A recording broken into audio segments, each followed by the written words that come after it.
الحمد لله الحنان المنان الذي خلق الإنسان وعلمه البيان والصلاة والسلام على رسوله سيد الإنس والجان وعلى آله وأصحابه ذوي الخير والإحسان أما بعد فأعوذ بالله من الشيطان الرجيم بسم الله الرحمن الرحيم اقتربت الساعة وانشق القمر وقال الله تعالى القارعة ما القارعة وما أدراك ما القارعة يوم يكون الناس كالفراش المبثوث وتكون الجبال كالعهن المنفوش إلى آخر هذه السورة صدق الله مولانا العظيم. بارگاہ رسالت معاب صلی اللہ تعالی علیہ وسلم میں درود پاک کا ہدیہ پیش کریں. اللہم صلی علی سیدنا و مولانا محمد معدن الجود والکرم منبع العلم والحلم والحکم وآلہ واصحابہ الکرام وابنہ الکریم وبارک وسلم صلاة دائمة سرمدا ابدا. آج میرے لیے سعادت کی بات ہے کہ میں عقیدتوں کے امام کے شہر میں بولنے کی غرض سے حاضر آیا ہوں. حضور اکرم صلی اللہ تعالی علیہ وسلم ایک محفل میں بیٹھے ہوئے ہیں. مشکات شریف کی حدیث ہے اور یہ حدیث پاک بخاری اور مسلم میں بھی موجود ہے. حضرت عمر فاروق رضی اللہ تعالیٰ عنہ اس حدیث کے راوی ہیں. فرماتے ہم سب حضور صلی اللہ تعالی علیہ وسلم کی مجلس میں بیٹھے ہوئے تھے. ایک اجنبی شخص محفل میں آیا. ہم میں سے اس کو کوئی پہچانتا نہیں تھا اور نہ ہی اس کے اوپر سفر کے آثار نظر آ رہے تھے. ظاہر سی بات ہے مدینے کا ہوتا تو ہم پہچان لیتے, باہر سے آیا ہوتا تو سفر کے آثار ہوتے. دونوں بھی چیزیں نہیں تھی. تعجب سے ہم دیکھ رہے تھے. وہ شخص اتنا قریب آیا کہ اپنے گھٹنے حضور کے گھٹنے سے ملا کے بیٹھ گیا. حضور صلی اللہ علیہ وسلم سے نہایت ہی قریب بیٹھ کر کے اس نے کچھ سوالات کیے.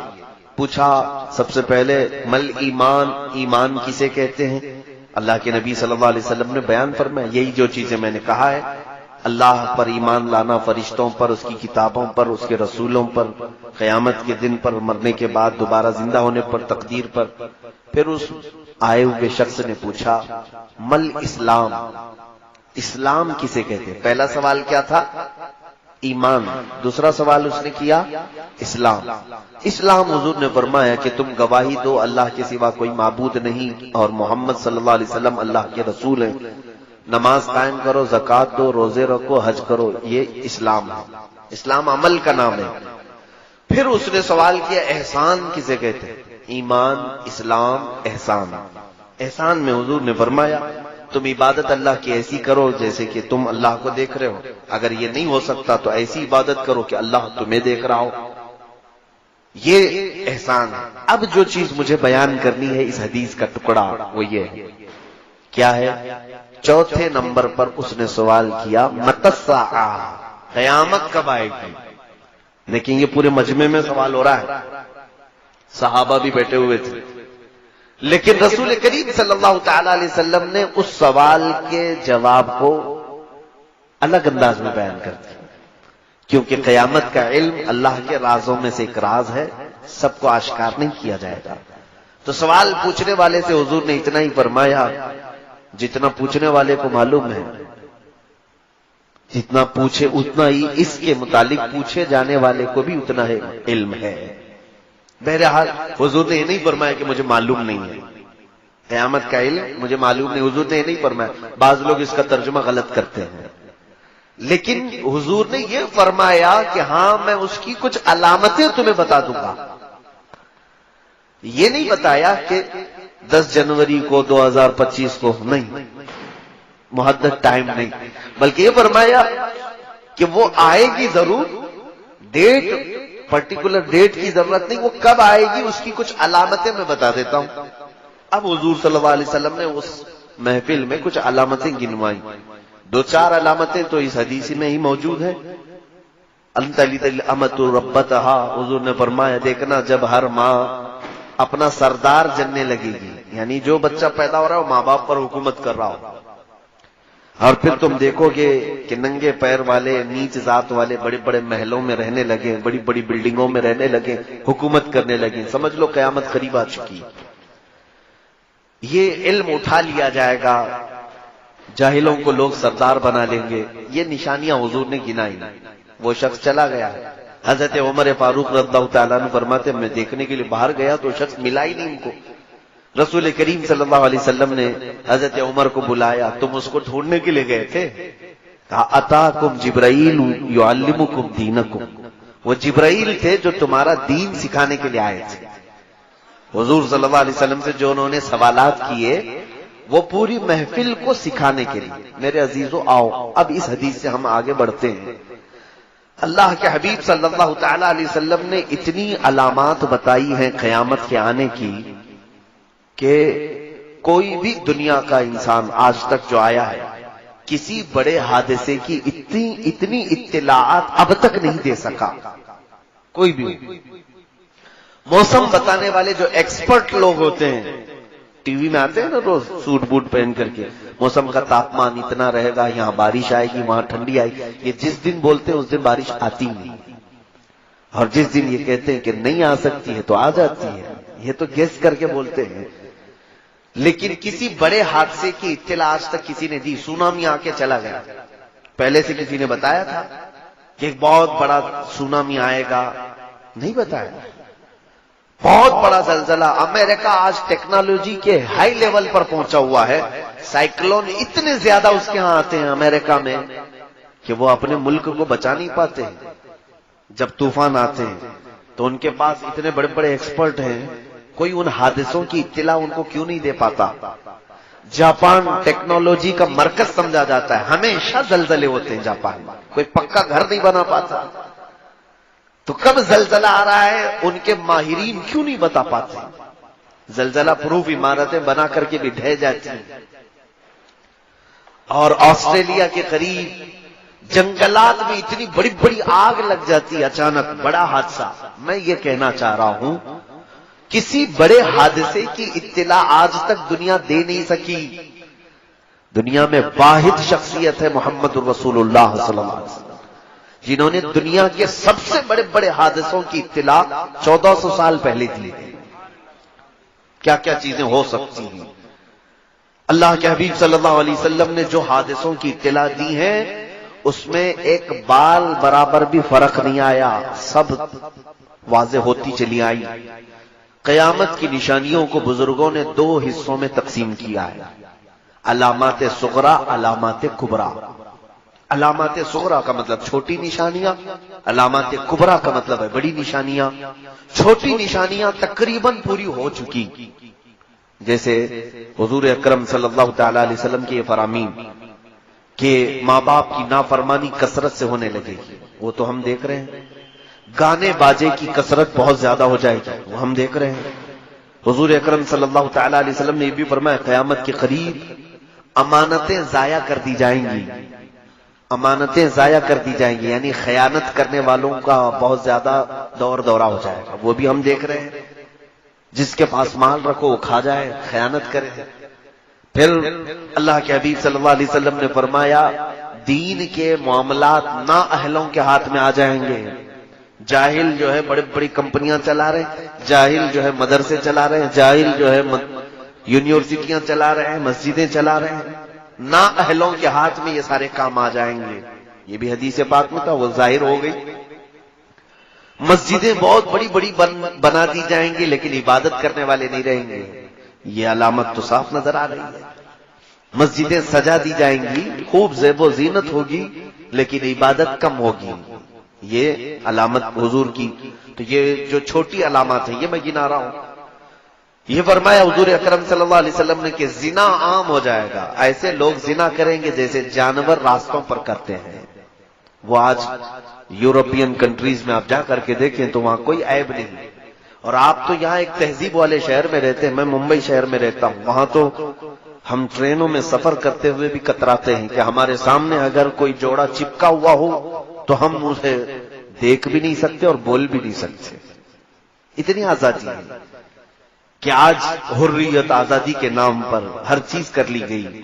بلکہ اب تو ہندوستان اس ڈگر پر آ گیا کہ یہاں پر گےازم کو بھی لیگل قرار دیا جا رہا ہے. مرد مرد کی شادی ہو سکتی ہے، عورت عورت کی شادی ہو سکتی ہے. ہومو سیکسولیٹی پر قانون بن گیا 377 یا 70 کچھ تو ہے. پارلیمنٹ ہماری اس پر قانون بنائی. یعنی یہ دنیا میں ہم جانوروں کی حد تک آنے کی پوزیشن میں آ جاتے ہیں. یہ سب میرے عزیزوں چھوٹی نشانیاں ہیں.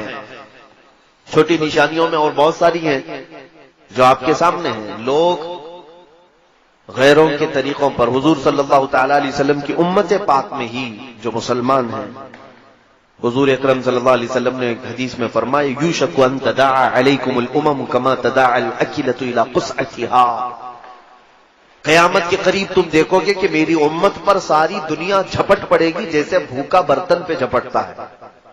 یہ بھی ہے آج ہر ایک کا ٹارگٹ مسلمان، ہر ایک کا ٹارگٹ اسلام ہے، جتنی بھی قومیں دنیا میں ہیں. حضور سے صحابہ نے پوچھا بھی تھا یومئذ نحن من قلۃ یا رسول اللہ، اے اللہ کے رسول کیا آپ کی اس امت پر جو ساری قومیں جھپٹ پڑیں گی کیا ہم تعداد میں بہت تھوڑے ہوں گے، بہت کم ہوں گے؟ یہ حدیث سنیے آپ. حضور صلی اللہ علیہ وسلم فرماتے ہیں وَلَكِنَّكُمْ كَثِيرُونَ غُثَاءً كَغُثَاءِ الْبَحْرِ. فرماتے نہیں تمہاری تعداد تو بہت زیادہ ہوگی لیکن تمہاری حیثیت سمندر کے جھاگ کی طرح ہوگی. سمندر کا جھاگ ہوا آنے سے اڑ جائے گا، پیوریٹی نہیں باقی رہے گی، اخلاص نہیں ہوگا، ایمان نہیں ہوگا. کروڑوں کی تعداد میں ہیں لیکن سب ڈرے ہوئے سہمے ہوئے ہوں گے. یہ بھی قیامت کی علامت ہے. اور حضور اکرم صلی اللہ تعالی علیہ وسلم فرماتے ہیں وَلَيَقْذِفَنَّ اللَّهُ عَلَى قُلُوبِكُمْ الْوَهْنَ. تمہارے دلوں پر اللہ رب العزت وہن ڈال دے گا. وہن. صحابہ نے پوچھا مل وہن یا رسول اللہ، وہن کسے کہتے ہیں؟ حضور صلی اللہ علیہ وسلم فرماتے ہیں آج اللہ رب العزت نے میرا خوف اور میرا رعب کافروں پر ڈال رکھا ہے، یہاں تک کہ میں 500 میل دور ہوں تو بھی اللہ ہمارا رعب کافروں پر ڈال رکھتا ہے. لیکن ایک وقت ایسا آئے گا کہ میری امت کے دلوں پر کفار کا رعب ڈال دے گا. آج ہے کہ نہیں؟ ہر کوئی ڈرا ہوا ہے. حضور صلی اللہ تعالی علیہ وسلم کی بات حق ہے. حضور نے فرمایا ایک وقت ایسا آئے گا کہ تمہارے دلوں پر کفار و مشرکین کا خوف اور ان کا رعب ڈال دیا جائے گا. صحابہ نے پھر پوچھا ایسا کیوں ہوگا کہ ہمارے دلوں پر؟ حضور نے فرمایا دو چیزیں جب ان کے اندر آ جائیں گی، حب الدنیا و کراہیت الموت. جب دنیا بہت زیادہ ان کو پیاری لگنے لگے، صرف دنیا دنیا دنیا، اور پھر موت سے یہ ڈرنے لگ جائیں، تو یہ دو چیزیں جس وقت میری امت میں آ جائیں اللہ تعالیٰ ان کے دلوں پر کافروں کا خوف ڈال دے گا، ان کا رعب پیدا کر دے گا. شاید یہ دو چیزیں ہمارے دلوں میں آئی گئی ہیں. ہر ایک کو اپنا کچھ بنانا ہے، سیلفش ہیں ہم، ہر ایک کو صرف اپنی دنیا بنانی ہے، اور اس کے بعد پھر کوئی مرنا نہیں چاہتا ہم میں سے. ارے میاں مسلمان کے لیے تو موت بڑی نعمت کی چیز ہے کہ اللہ سے ملاقات ہوتی ہے. الموت جسر یوصل الحبیب الی الحبیب. موت ایک برج کا نام ہے، ایک حبیب کو دوسرے حبیب سے ملا دیتی. بہرحال یہ تھی چھوٹی علامتیں. اب جو بڑی علامتیں ہیں جو اب تک ظاہر نہیں ہوئی، اس میں سے چند حضور اکرم صلی اللہ تعالی علیہ وسلم نے فرمایا تم قیامت کے قریب دیکھو گے عیسیٰ ابن مریم آسمان سے نازل ہوں گے. عیسیٰ علیہ السلام جو آسمانوں پر اٹھائے گئے ہیں، یہ عیسائیوں کا عقیدہ ہے کہ ان کو صلیب پر چڑھا دیا گیا، ان کو پھانسی دی گئی، اسی لیے بیچارے ایک کراس کا نشان پہنتے ہیں آج بھی، ان کو لٹکا کر کے گھومتے ہیں. جبکہ قرآن کہتا ہے وَلَٰكِن شُبِّهَ لَهُمْ وَمَا قَتَلُوهُ وَمَا صَلَبُوهُ وَلَٰكِن شُبِّهَ لَهُمْ. اللہ فرماتا ہے نہ ہی یہودیوں نے عیسیٰ کو قتل کیا ہے اور نہ ہی پھانسی دی ہے، بلکہ ان کو شبہ میں ڈال دیا گیا ہے. عیسیٰ علیہ السلام کو آسمانوں پر اٹھایا گیا، اب بھی موجود ہیں وہ. اب وہ قیامت کے قریب آسمان سے نیچے آئیں گے زمین پر. یہ بڑی نشانی ہے قیامت کی، بڑی نشانی. یہ قیامت کے بہت قریب آئیں گے. لیکن یہ ضرور ہے کہ حضور صلی اللہ تعالی علیہ وسلم کے امتی بن کر کے زندگی گزاریں گے. اب ان کی شریعت نہیں رہے گی، حضور کے امتی بن کر کے زندگی گزاریں گے. بڑی علامات میں یہ بھی ہے، حضور اکرم صلی اللہ تعالی علیہ وسلم نے فرمایا کہ تم دیکھو گے یاجوج ماجوج نکلیں گے. لوگوں کے دماغ میں یہ ہے کہ یاجوج ماجوج یہ 2 آدمی ہوں گے اور یہ پورے لوگوں کو ڈرائیں گے. 2 آدمی نہیں، یاجوج ماجوج کی تعداد جانتے ہیں آپ؟ بیان کیا ہے مفسرین نے کہ پورے دنیا میں جتنے انسان ہیں اس کے 10 گنا زیادہ جنات ہیں. 10 گنا زیادہ جنات کی تعداد ہے، اور جتنے جنات ہیں اس سے 10 گنا زیادہ یاجوج ماجوج کی تعداد ہے. اتنی بڑی فوج ہے یہ، اور یہ چھوٹ جائے گی. کسی جگہ ان کو قید کیا گیا ہے اور یہ زمین پر آئیں گے، بلکہ وہ زمین میں کسی حصے پر ہیں اب بھی. حدیثوں میں اس کا ہے. میرا ٹاپک یاجوج ماجوج نہیں ہے، مختصر میں بتا رہا ہوں کہ وہ آئیں گے، پوری زمین میں فساد مچائیں گے، ہر چیز کھا جائیں گے، لوگوں کی کھیتیاں چر جائیں گے، سامان کھا جائیں گے. پھر ان کو اللہ تبارک و تعالیٰ ایک بیماری میں مبتلا کرے گا اور سارے مر جائیں گے. یہ حدیث میں ہے. بڑی نشانی یہ اب تک آئی نہیں ہے. اور اس کے علاوہ بڑی نشانی یہ بھی ہے کہ اللہ کے حبیب صلی اللہ علیہ وسلم نے فرمایا تم دیکھنا کہ سورج پچھم سے نکل آئے گا. سورج ابھی پورب سے نکلتا ہے نا، ایک دن ایسا آئے گا کہ سورج پچھم سے نکل آئے گا، لیکن بس وہ دوپہر تک تھوڑی دیر نکلے گا، پھر واپس چلا جائے گا پچھم میں. پھر جہاں سے نکلتا ہے وہیں سے نکلے گا روزانہ. ایک دن صرف ایسا ہوگا. اور حضور فرماتے ہیں وہ یعنی دنیا میں عمل کا آخری دن ہوگا، اعمال کا قبولیت کا آخری دن ہوگا. اس سے پہلے جس نے توبہ کیا، اس سے پہلے جو ایمان لایا اس کا ایمان ہے. سورج کے پچھم سے نکلنے کے بعد نہ کسی کی توبہ قبول ہوگی نہ کسی کا ایمان قبول ہوگا، کوئی نہیں. میرے عزیزو ہمیں یہ معلوم نہیں، ہم راتوں کو سوتے ہیں پتہ نہیں کون سی صبح سورج پچھم سے نکل آئے. ڈر بھی نہیں ہے، ہمیں خوف بھی نہیں ہے. یہ بڑی علامتوں میں سے. اس کے علاوہ بڑی علامتوں میں سے حضور اکرم صلی اللہ علیہ وسلم نے فرمایا تم دیکھو گے کہ آدم علیہ السلام کے پیدائش سے لے کر قیامت آنے تک کا سب سے بڑا فتنہ دنیا میں اگر کوئی چیز ہے، حضور فرماتے ہیں وہ دجال کا ظاہر ہونا. دجال، اسی پر آپ مجھے بولنے کے لیے کہا ہے.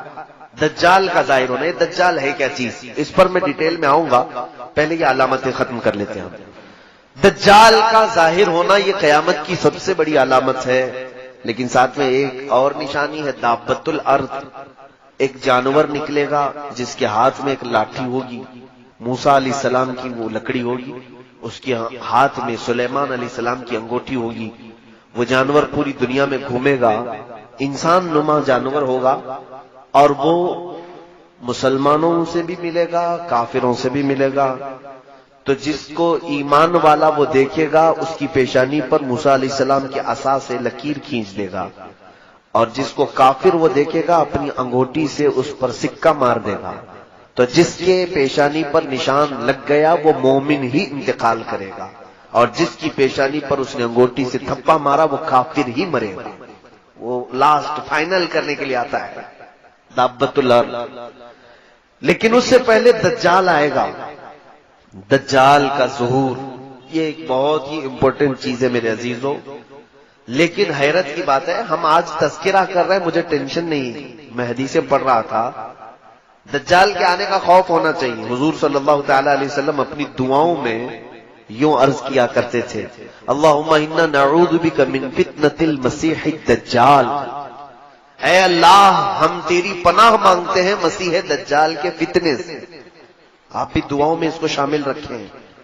فرمایا کہ جب وہ دجال ظاہر ہوگا تو اس قدر آزمائش میں مبتلا کر دیا جائے گا ایمان والوں کو، وہ 40 دن میں پوری دنیا گھوم لے گا. بہت فاسٹ ہوگا، پوری دنیا میں جائے گا، اور اس کے ایک ہاتھ میں جنت ایک ہاتھ میں دوزخ کی شکل وہ بنا کر کے لائے گا، دکھائے گا. اصلی جنت اور اصلی دوزخ نہیں، لیکن وہ لوگوں کو یہ دکھائے گا کہ میرے سیدھے ہاتھ کی طرف دیکھو، اس میں باغیچے ہیں، لہلہاتے ہوئے باغ ہیں، اس میں نہریں ہیں، اور بائیں ہاتھ میں آگ اگل رہی ہے، اس کا منشا اور اس کا مقصد کیا ہوگا؟ وہ کہے گا مجھے خدا بولو، میرے سامنے سجدہ کرو۔ تو اگر کوئی اس کو سجدہ کرنے سے انکار کرے، حدیث پاک میں اس کی دونوں ٹانگیں پکڑ کر چیر دے گا اس مومن کو، یا تو پھر کھولتے ہوئے تیل میں ڈالے گا یا پھر وہ اپنی جلتی ہوئی آگ میں ڈالے گا، بہت سخت شدت کی تکلیف دے گا۔ اور جو اسے خدا مان لے، اس کے سامنے سجدہ کرے، وہ اس کو اپنی جنت میں ڈال دے گا۔ وہ لاکھوں کی تعداد میں لوگوں کو کافر بنائے گا، لاکھوں کی تعداد۔ اور یہ کوئی بعید بات نہیں لگتی مجھے، کیوں؟ آج کی سچویشن میں دیکھ رہا ہوں، یہاں کوئی بابا، لٹھ والا بابا اگر جیب سے ایک سکہ نکال کر کے دے دے تو لوگ سجدہ کرنا شروع کر دیتے ہیں۔ ارے بڑے پہنچے ہوئے بابا، ان کے بارے میں کچھ بھی مت بولنا۔ تو یہاں جو باباؤں سے بہک جاتی ہے پبلک، وہ دجال سے کیسے نہیں بہکے گی؟ دجال تو بہت بڑے بڑے کارنامے کر کے دکھائے گا، وہ خالی سکے نکال کر کے نہیں، میرے عزیزو حدیث پاک میں ہے، وہ آسمان سے بارش برسا کے دکھائے گا، زمین سے سبزہ اگا کے دکھائے گا۔ یہ کہے گا کہ میرے حکم سے بارش برستی ہے، میرے حکم سے زمین سبزے اگاتی ہے، تو مجھے خدا مانو۔ تو لوگ، ظاہر سی بات ہے، آپ بارش برسانا اللہ کا کام ہے، زمین سے سبزے اگانا اللہ کا کام ہے، تو بہت سارے لوگ یہی کہیں گے کہ خدا ہمارا زمین پر اتر پڑا، چلو اسی کی عبادت کرو۔ تو یہ دجال لوگوں کو اپنی عبادت میں مصروف کرنے کی کوشش کرے گا۔ یہ دنیا کا سب سے بڑا فتنہ، سب سے بڑا فتنہ۔ لیکن صرف اور صرف دو شہر محفوظ رہیں گے، مکہ مکرمہ اور مدینہ طیبہ۔ حضور پاک صلی اللہ علیہ وسلم نے فرمایا کہ دجال پوری دنیا گھوم پھر کر مکہ اور مدینے آنے کی کوشش کرے گا، فرشتے اسے دھکا دے کر کے باہر کریں گے، وہ یہ دونوں حرم کی حدود میں نہیں آ سکے گا، بس وہ سیف جگہ ہے۔ لیکن ہم سب پوری دنیا میں جہاں پر بھی ہیں، کوئی جگہ سیف نہیں ہے، دجال ظاہر ہوگا۔ اب میں یہ بھی بتاؤں کہ حدیثوں میں اس کا ذکر کہاں سے ہے۔ بعض لوگ کہتے ہیں قرآن میں نہیں ہے، لیکن صحیح احادیث کریمہ میں موجود ہے۔ صحیح احادیث کریمہ میں دجال کے آنے کی جو علامات بتائی گئی ہیں، سب سے پہلے دجال کا میننگ سمجھ لو آپ کہ اس کو دجال کیوں کہتے ہیں۔ عربی میں دجل، دجل لفظ ہے یہ، جس کا مطلب ہوتا ہے جھوٹ یا بدل دینا۔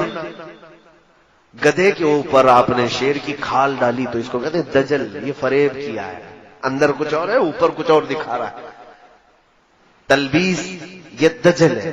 اور دجل کا مبالغے کا صیغہ ہے دجال، بہت زیادہ جھوٹ بولنے والا، بہت زیادہ جھوٹ بولنے والا۔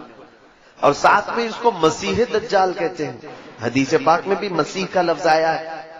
مسیح جو ہے، مسیح کے کئی معنی ہیں عربک ڈکشنری میں۔ ایک معنی یہ ہے کہ ہاتھ پھیرنے والا، ایک معنی ہے شفا دینے والا، ایک معنی ہے کہ لوگوں کو دعا کرنے والا، عافیت دلانے والا، ایک معنی یہ بھی ہے کہ جھوٹ بولنے والا۔ مسیح کے کئی معنی ہیں، لیکن اب میں آپ کو بتاؤں مسیح دجال کون ہوگا، کیسا ہوگا، کب آئے گا۔ 3 پوائنٹ پر آپ مجھ سے بات سنیں، اور اس کے آنے سے پہلے کیا ہوگا، چوتھا پوائنٹ ہے، اور وہ بہت ضروری ہے۔ دجال، حضور صلی اللہ تعالی علیہ وسلم نے فرمایا وہ ایک آنکھ کا ہے، کانا دجال۔ بعض لوگ اس تشویش میں مبتلا ہیں، کچھ لوگ مجھے کہنے لگے اسرائیل میں ایک آنکھ کا بچہ پیدا ہوا ہے، اس کی فوٹو بہت وائرل ہو رہی تھی، کہا کہ دجال پیدا ہو گیا، دجال پیدا ہوگا۔ تو سوال میرے پاس یہ آیا کہ دجال پیدا ہوگا یا کہیں سے نکلے گا؟ حدیث پاک ہے ابو داؤد شریف کی، دجال پیدا نہیں ہوگا، وہ آلریڈی ابھی ہے، کسی جزیرے میں ہے۔ حضور پاک صلی اللہ تعالی علیہ وسلم ایک دن مسجد نبوی شریف میں تاخیر سے عشاء کی نماز پر آئے۔ یہ حدیث حضرت فاطمہ بنت قیس رضی اللہ تعالی عنہا سے مروی ہے، اور یہ حدیث غالباً مسلم شریف یا ابو داؤد شریف کی، لیکن سیاہ ستہ میں حدیث موجود ہے۔ حضور تاخیر سے آئے، صحابہ نے پوچھا یا رسول اللہ صلی اللہ علیہ وسلم عشاء میں اتنی تاخیر سے آپ تشریف لائے؟ کہا ہاں، مجھے تمیم داری کی بات نے روک لیا تھا۔ تمیم داری پہلے ایک عیسائی عالم تھے، بعد میں مسلمان ہوئے، صحابی ہیں۔ ان کا ایک بڑا لمبا واقعہ ہے، آپ اس کو سن لینا علماء کرام سے، میرے پاس اتنا وقت نہیں ہے۔ تمیم داری یہ سفر پر تھے، ایک مرتبہ کسی جزیرے میں یہ پھنس گئے، تو انہوں نے حضور صلی اللہ تعالی علیہ وسلم کو ایک واقعہ بتایا کہ سمندر کے سفر میں جہاز جو ہے بہک گیا اور ہچکولے کھاتے ہوئے غرق ہونے کے قریب تھا، لیکن ایک جزیرے میں پتہ نہیں کہاں پر، جزیرہ سمجھتے ہیں نا، آئی لینڈ، بیچ میں سوکھی جگہ اور چاروں طرف سے پانی ہو، اس کو آئی لینڈ جزیرہ کہتے۔ تو اس جزیرے پر میں پہنچ گیا تو وہاں دیکھا ایک عورت بہت ہی اونچی ہے، کالی شکل کی ہے، اور وہ اپنے بالوں کو نوچ رہی ہے۔ میں نے پوچھا کہ تو کون ہے؟ تو اس نے کہا میں جاموس ہوں، یا کوئی لفظ اس نے کہا، جاموس تو عربی میں بھینس کو کہتے ہیں، لیکن الفاظ یہ ہیں، کہا میں دجال کی عورت ہوں، میں تجھے اور ایک چیز دکھاتی ہوں۔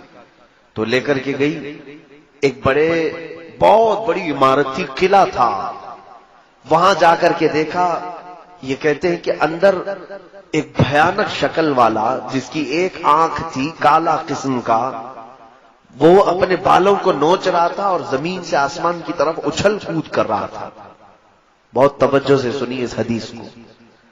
تو میں قریب گیا اور پوچھا تم کون ہو؟ تو اس نے کہا میں دجال ہوں، میں دجال ہوں۔ یہ شاید ہو سکتا ہے کہ ہم سب کو عبرت کے لیے ایک شخص کو دکھا دیا گیا، ورنہ سب کے لیے پاسبل نہیں ہوگا۔ آج بھی بعض لوگ اس حدیث کی تشریح کرتے ہوئے یا تحقیق کرتے ہوئے، مجھ سے بھی کئی لوگوں نے پوچھا برموڈا ٹرائنگل شاید وہی جزیرہ ہوگا۔ برموڈا ٹرائنگل ایک جگہ ہے جہاں کوئی جہاز جاتا ہے تو واپس آتا ہی نہیں ہے، لیکن ایک حدیث پاک میں یہ موجود ہے کہ یہ گئے بھی اور آئے بھی، اور رسول پاک کو خبر بھی دیا کہ میں ایک ایسے شخص کو دیکھ کر کے آیا ہوں۔ لیکن سنیے دجال نے کیا کہا ان سے کیا پوچھا؟ اس نے پوچھا دجال نے کیا امیوں کا نبی ظاہر ہو گیا ہے؟ امی کہتے کسی سے جو نہ پڑھا ہو۔ کیا امیوں کا نبی ظاہر ہو گیا؟ نبی امی یعنی جو کسی سے نہ پڑھا ہو وہ نبی آ گیا؟ تو میں نے کہا ہاں وہ نبی آ گئے۔ کہا اس کے ماننے والے، اس کی اطاعت کرنے والے پیروکار سب عبادت کر رہے ہیں، سب اس کی پیروکاری کر رہے ہیں، اطاعت کر رہے ہیں؟ تو میں نے کہا ہاں بہت دل سے کر رہے ہیں، اس نبی کی اطاعت بڑھتی جا رہی ہے۔ تو اس دجال نے کہا تو پھر ابھی میرے آنے میں بہت وقت ہے۔ اس نے کیا کہا؟ تو ابھی ان کے لیے خیر ہے، میرے آنے میں وقت ہے، جس کا مطلب یہ نکلتا ہے کہ جس وقت نبی امی کی امت حضور کی اطاعت چھوڑ دے گی دجال ظاہر ہوگا، وہ آئے گا۔ اسی لیے تو اس نے پوچھا کہ اطاعت ہو رہی کہ نہیں ہو رہی ابھی تک۔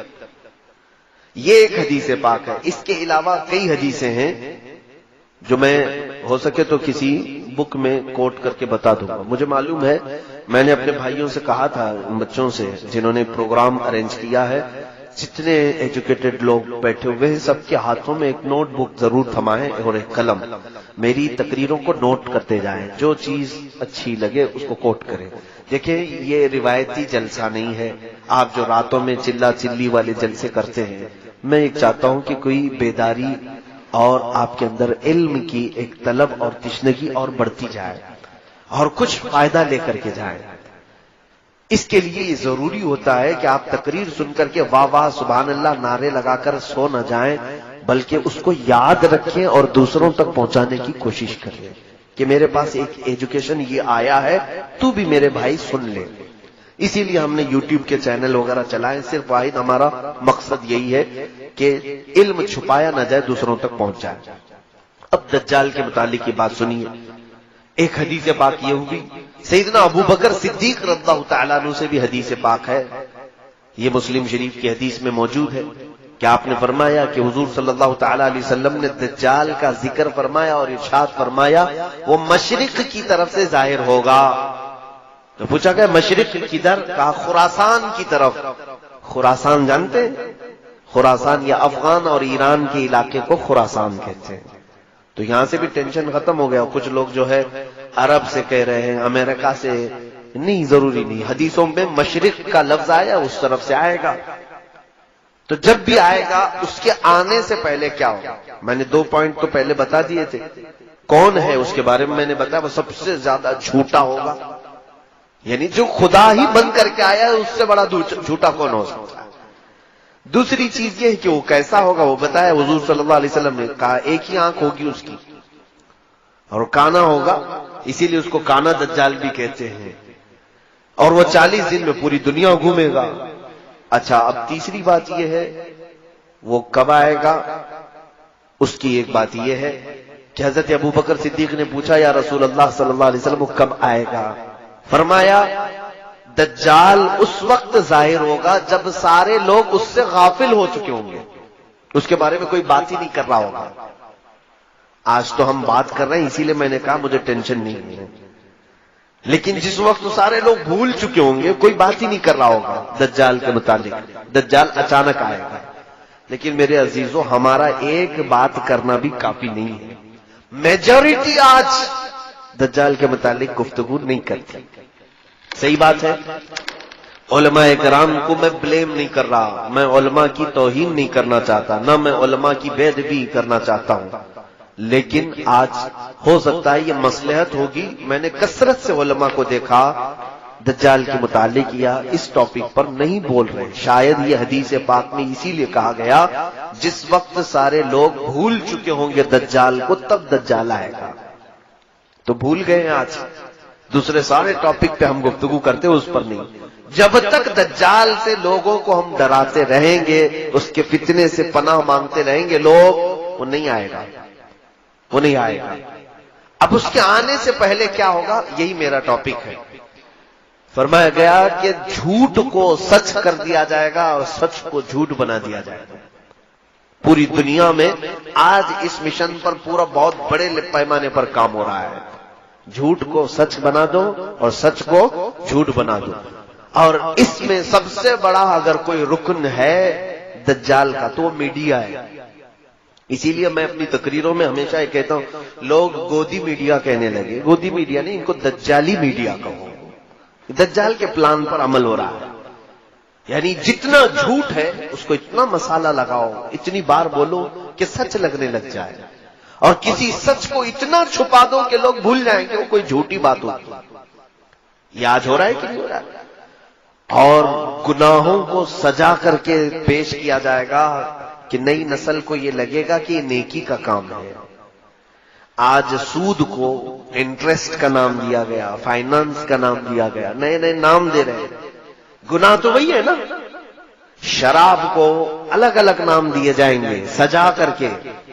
بہت سارے نوجوان ہیں ہمارے کہتے شراب نہیں پیتے، بیئر پی رہے ہیں. بیئر کیا چیز ہے میرے عزیزوں؟ نام بدلنے سے کوئی چیز کی حرمت نہیں بدلتی. نئے نئے نام. ایک بار میں پلین میں تھا، ایک ایئر ہوسٹس آئی، اس نے ایک کین دیا تو سب کو دے رہے تھے. کہا یہ کریزی واٹر ہے. کریزی واٹر یہ کیا چیز ہے؟ لوگ اس کو کریزی واٹر کہہ رہے تھے. دوسرے ہمارے ساتھ جو تھے وہ لیے پی رہے تھے. میں نے پوچھا کہ وائن ہے، شراب ہے؟ کہا نہیں، کریزی واٹر. میاں کریزی واٹر کا مطلب کیا ہوتا ہے؟ کیا پانی پاگل ہوتا ہے؟ کوئی پاگل پانی؟ کریزی واٹر کا مطلب؟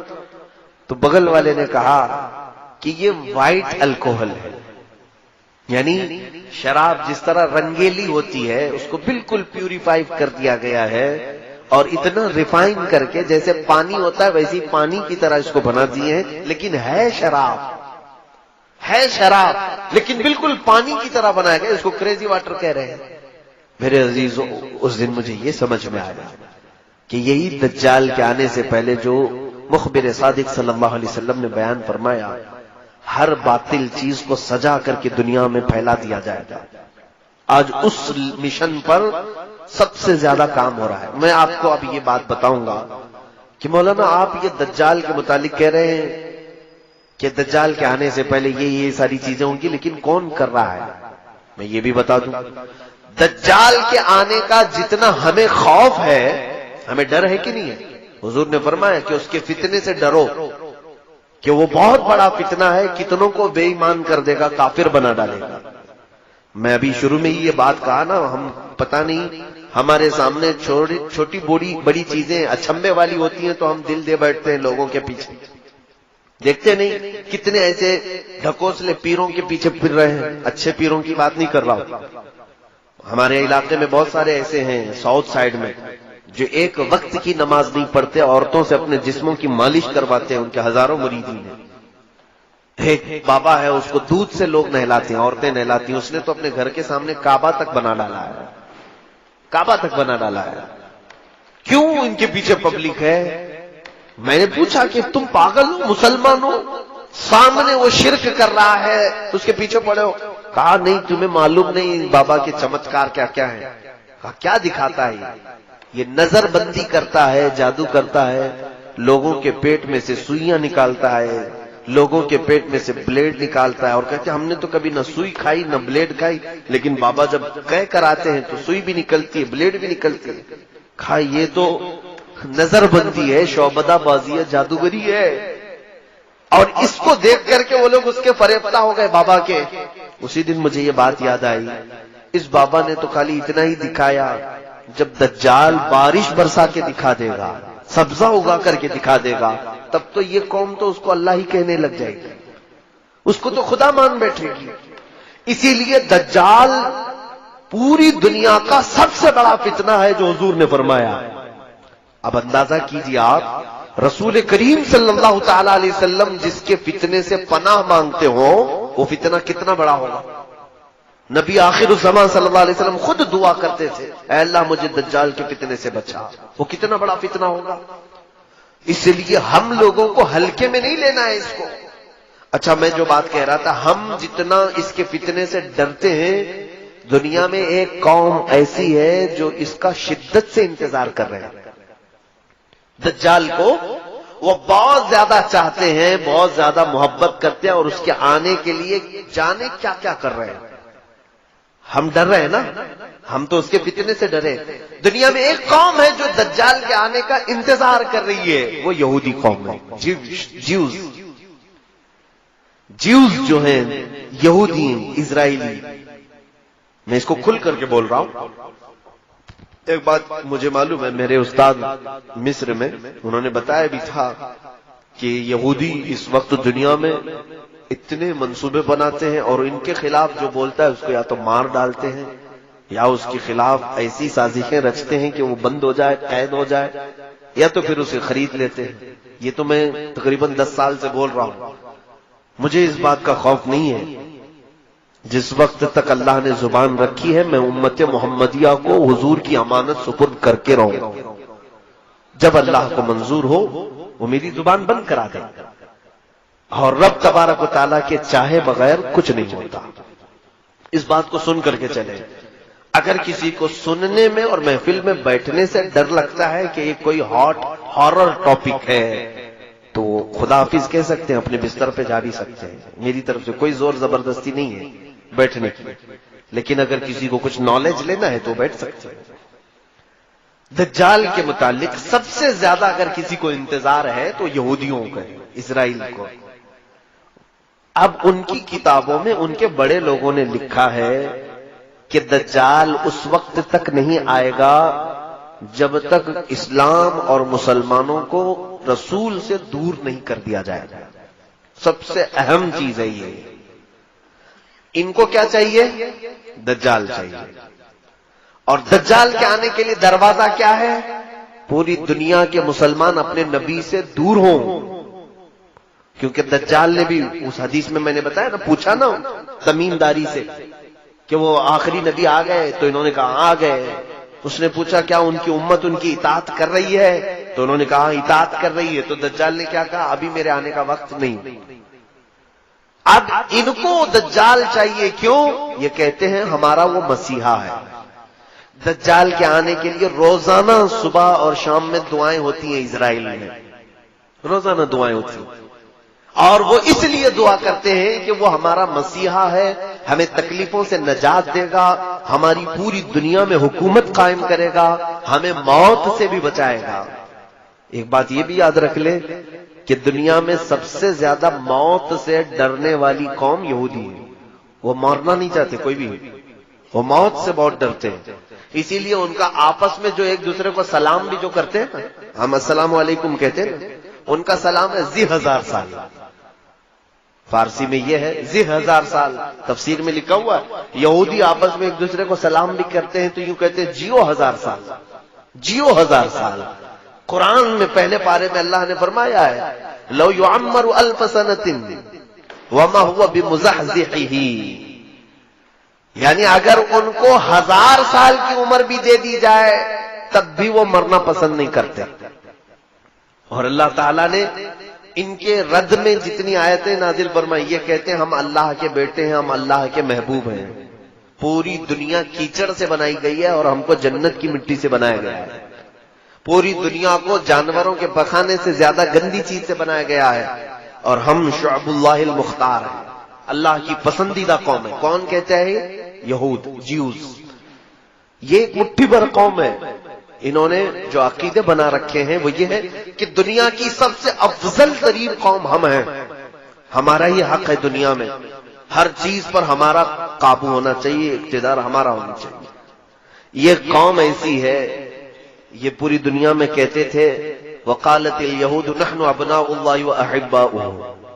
قرآن میں اللہ نے فرمایا یہ کہتے ہیں ہم اللہ کے بیٹے ہیں، ہم اللہ کے محبوب لوگ ہیں، سب سے زیادہ پیارے ہیں.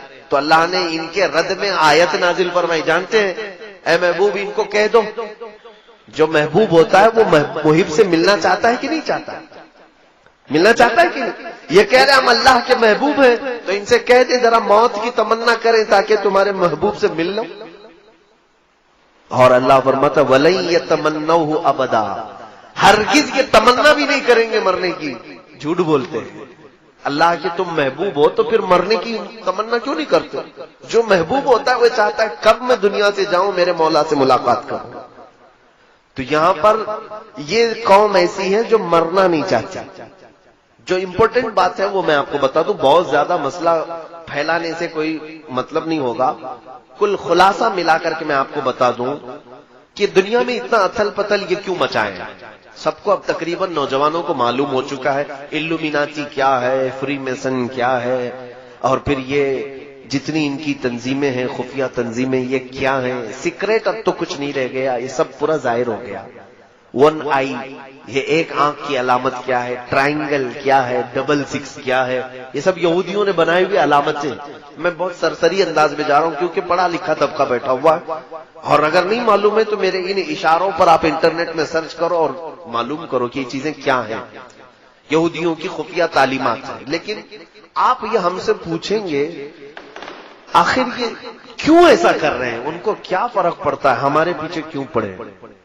پوری دنیا میں یہ نظام کیوں چینج کرنا چاہتے ہیں، کیوں پوری دنیا کو رد و بدل کرنا چاہتے ہیں؟ ایک ہی ان کا مقصد ہے. کیا ہے جانتے ہیں؟ یہ مرنا نہیں چاہتے، موت ان کو پسند نہیں ہے، اور یہ ہمیشہ جینا چاہتے ہیں. دنیا کی ہر چیز پر کنٹرول کر لیا لیکن موت پر کنٹرول نہیں ہو پا رہا. اب موت کس کے ہاتھ میں ہے؟ کس کے ہاتھ میں؟ اللہ رب العزت. ان کو بھی معلوم ہے، ان کو بھی معلوم ہے موت اللہ کی طرف سے آ رہی ہے. تو کیوں نہ ہم ڈائریکٹ اس اللہ کو ہی ختم کر دیں. معاذ اللہ رب العالمین. یہ پلاننگ ہے، اور یہ میں کہہ نہیں رہا ہوں، آلریڈی یہ پہلے ہو چکا ہے. ایک ڈاکٹر ہیں، میں نام ذکر نہیں کر رہا ہوں، وہ عیسائیوں کے ایک بڑے ماہر محقق ہیں. انہوں نے بھی اس چیز کی تحقیق میں لکھا ہے کہ پہلے کے دور میں نمرود کی جب حکومت تھی تب بھی یہ یہودی تھے.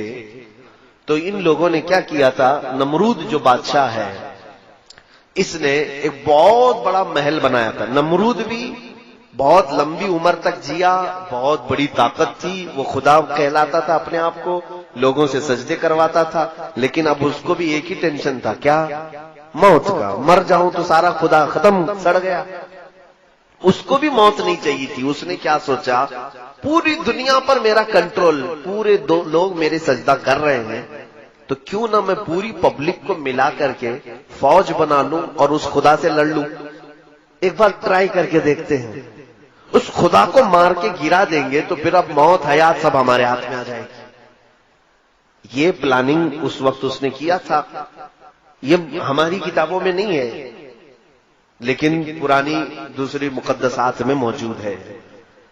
تو اب اس نے ایک بہت بڑا ورلڈ ٹاور بنایا تھا، اس زمانے کا بہت اونچا ایک محل بنایا، عمارت بنایا، اور دنیا بھر کے سارے لوگوں کو ایک جگہ جمع کیا، سب کی زبان ایک بنایا. کہا لینگویج الگ الگ نہیں ہونی چاہیے، سب کی ایک ہی زبان، آپس میں سارے لوگ میرے وفادار، اور سب کو ٹریننگ دیا کہ خدا کے ساتھ لڑنا ہے. سب کو خدا کا باغی بنا دیا سب کو، اور سارے جوش میں، اور اتنی بلند عمارت بنائے. پوچھا کہ کیوں بنا رہے ہو؟ کہا اس پر چڑھ کر کے آسمانوں میں جاؤں گا، اس سے جنگ کروں گا خدا کو اور اس کو گرا دوں گا. میرے پاس پوری دنیا کی پبلک بھی ہے. نشے میں چور آدمی کہاں تک سوچتا ہے. سیاست بہت گندی چیز ہو جاتی ہے کبھی کبھار. آدمی خدا بننے کی کوشش کر ڈالتا ہے اور خدا کو مارنے کی کوشش کرتا ہے. معاذ اللہ رب العالمین. تو اس نے یہ پلان بنایا، اور یہ غالباً انجیل میں ہے، بہت پہلے میں نے پڑھا تھا. اس نے عمارت بنایا اور اوپر چڑھا بھی، پوری پبلک کو کہا کہ تم میرے ساتھ رہو گے، سب کی لینگویج ایک ہی، تم میری حمایت کرو گے، میری فوج میں رہو گے، اور میں اب خدا سے جنگ کر رہا ہوں. ایک بار اگر میں نے اس کو مار دیا تو تم میں سے سب کو میں نے ہمیشہ ہمیشہ کی زندگی دینی ہے. ٹینشن مت لینا. کسی کو 2000 سال چاہیے لکھوا لو، میں 2000 سال دے دوں گا. کسی کو 5000 سال چاہیے میں دے دوں گا. تو سارے لوگ بہت شوق میں تھے کہ مرنا ہی نہیں ہے، چلو یہ ایک کام کر کے دیکھ لیتے ہیں. اب جب وہ اوپر چڑھا تو اب دیکھیے مقدسات جو کتابیں ہیں وہ کہتی ہیں اللہ رب العزت نے اپنے فرشتوں میں سے ایک فرشتے کو فرمایا کہ آؤ، میرے بندوں میں سے ایک بندے نے بڑی بلند عمارت بنائی ہے، چلو ذرا دیکھ لیں. اللہ رب العزت نے فرمایا اور آسمانوں کی طرف نزول فرمایا، اور اپنے ایک فرشتے کو، اللہ تعالیٰ کے فرشتوں کی تعداد کسی کو نہیں معلوم. معلوم ہے کتنے لاکھ، کتنے کروڑ، کتنے ارب، بلکہ اندازہ کرنے کے لیے ایک صرف میں حدیث بتا دوں. جب بھی بارش ہوتی ہے نا، حضرت ابن عباس فرماتے ہیں ہر قطرے کو ایک فرشتہ زمین پر رکھ کر جاتا ہے، اوپر سے برسایا نہیں جاتا. ایک ایک قطرے کو ایک ایک فرشتہ زمین پر رکھ کر جاتا ہے. بارش کے قطرے نہیں گن سکتے تو فرشتوں کو کہاں گن سکو گے؟ تو اتنے لاتعداد فرشتے ہیں، اس میں سے صرف ایک ہی فرشتے کو اللہ نے فرمایا تم جاؤ ذرا نیچے اپنے پر ہلاؤ. وہ فرشتہ نیچے آیا. جبرائیل کو نہیں بھیجا، میکائیل کو نہیں، اسرائیل کو نہیں، بڑے مقام والے فرشتے، ایک فرشتے کو بھیجا، اور وہ فرشتہ نیچے زمین پر آیا. اس نے صرف اپنے پر ہلایا تھا کہ یہ پوری دنیا غرق ہو گئی، اس کا سارا محل ڈھہ گیا، نمرود تباہ ہو گیا.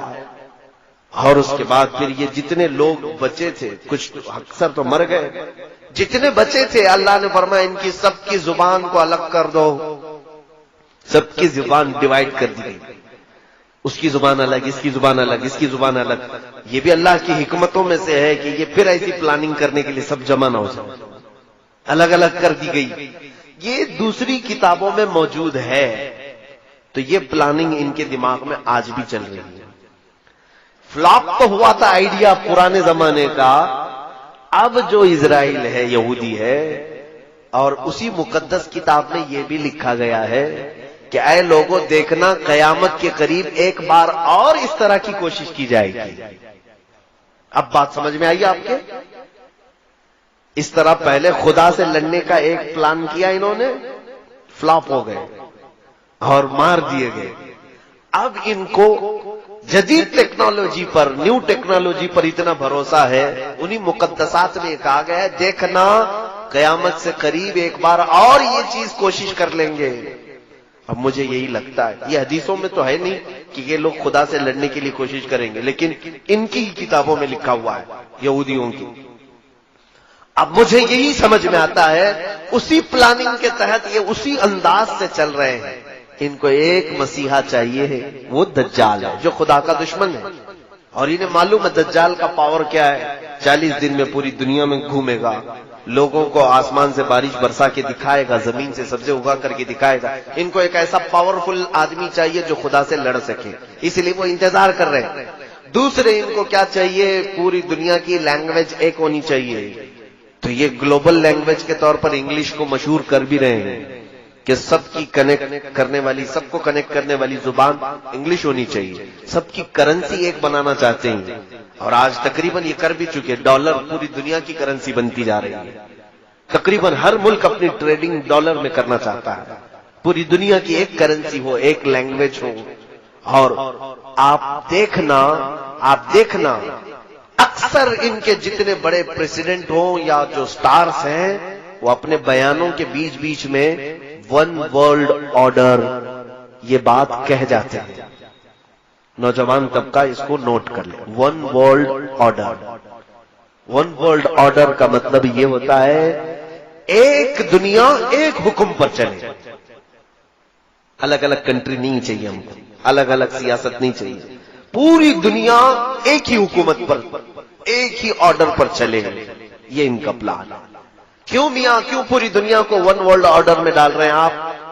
وہی پلاننگ جو نمرود کر چکا تھا کہ خدا سے لڑنا ہے، پوری دنیا کو پھر سے جمع کرو، ساری ٹیکنالوجی جمع کرو۔ اسی لیے یہ اسپیس میں بھی بھیج رہے ہیں کہ جا کے دیکھ کر کے آئے، سب تصویریں لے کے آئے کہاں خدا بیٹھتا ہے۔ معاذ اللہ رب العالمین۔ میرے عزیزو، میں ان ترقیات کے خلاف نہیں ہوں، اسپیس کے خلاف نہیں ہوں، میں چاند کے بارے میں گفتگو نہیں کر رہا ہوں، لیکن بعض محققین نے کہا کچھ لوگوں کی شرارت یہ ہے جیوز میں سے، جو ہر نئی ٹیکنالوجی کو خدا کے خلاف سوچتے ہیں۔ یہودیوں میں بھی، آج میں پورے یہودیوں کی بات نہیں کر رہا، بہت سارے یہودی وہ ہیں جو ان شرارتوں کو بالکل پسند نہیں کرتے ہیں، وہ تورات انجیل پر یقین رکھتے ہیں، ایمان رکھتے ہیں۔ عیسائیوں میں بھی سارے نہیں ہیں، وہ بھی اپنی مقدسات پر ایمان رکھتے ہیں، لیکن کچھ ایسے ہیں جن کو عباد الشیطان کہا جاتا ہے۔ یہودیوں میں ایک تنظیم ایسی نکلی جو ڈیول ورشپرز ہیں، یعنی شیطان کی عبادت کرتے ہیں، پوجا کرتے ہیں۔ یہ ان کا پورا کیا ہوا ہے، پوری دنیا کو بدلا ہوا ہے۔ اب سنیے، اب یہ پوری دنیا میں کیا ہنگامہ مچا رہے ہیں، کیا ہنگامہ مچائیں گے۔ میں باخبر ضرور کرنا چاہوں گا ہر بچے کو، ہر جوان کو۔ میں نے مصر میں ایک کتاب پڑھی تھی، تقریباً وہ 150 سال پہلے کی ایک میٹنگ ہوئی تھی۔ حاخام کہتے ہیں یہودیوں کو، مولانا پڑھے ہو؟ حاخام، یہ یہودیوں کے بڑے حکیم جو ہوتے ہیں ان کو حاخام کہتے ہیں۔ انہوں نے ایک میٹنگ لی اور اپنے حکیم سے یہودیوں نے پوچھا کہ ہم لڑکیوں کو ننگا تو کرنے کی پوری کوشش کرتے ہیں، لیکن مسلمان لڑکیاں ننگی نہیں ہوتی جلدی، یہ جلدی اپنا لباس اتار کر کے باہر آتی نہیں، ہم نے تقریباً دنیا کو ننگا کرنے کی کوشش کر ڈالی۔ تو اس حکیم نے 150 سال پہلے کی بات بتا رہا ہوں، کیا مشورہ دیا جانتے ہیں؟ اس نے کہا تھا کہ لوگوں، تمہیں فطرت معلوم نہیں انسان کی، عورتوں کی فطرت یہ ہے کہ بچپن میں ان کو جیسا پہنایا جاتا ہے جوانی میں ویسی ہی پہنتی ہیں۔ اگر کوئی بچی بچپن سے دوپٹہ پہنتی ہو اور فل کپڑے پہنتی ہو، اچانک 16 سال کی عمر میں اس بچی کو آپ آدھے کپڑے پہننے کے لیے کہیں، نہیں پہن پائے گی، شرم و حیا زیادہ ہوتی ہے۔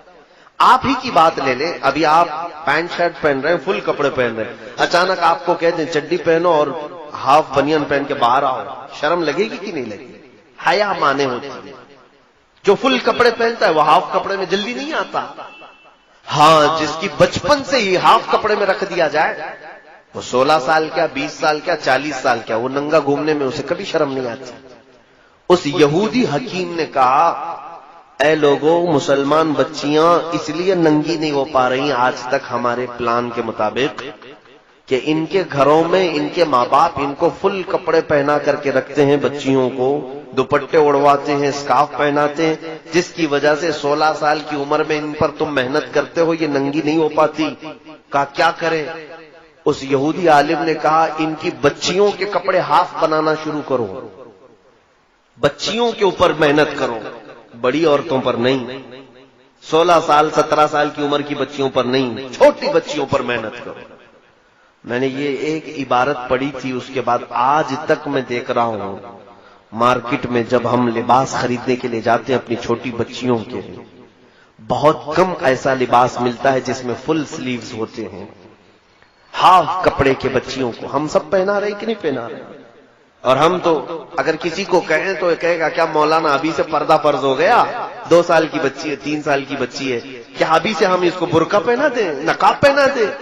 میاں نقاب اور برقعے کی بات میں نہیں کر رہا ہوں، انجانے میں ہم اس کو ننگا بنانے کی عادت ڈال رہے ہیں، آج ہی سے ہم اس کو ننگا رہنے کی عادت ڈال رہے ہیں۔ یہ ہمارا نہیں میرے عزیزوں، 150 سال پہلے ایک یہودی عالم نے، حاخام نے، اپنے یہودیوں کو کہا تھا کہ مسلمان بچیوں کو اگر ننگا کرنا ہے تو ان کی بچیوں کے کپڑے ہاف بناؤ۔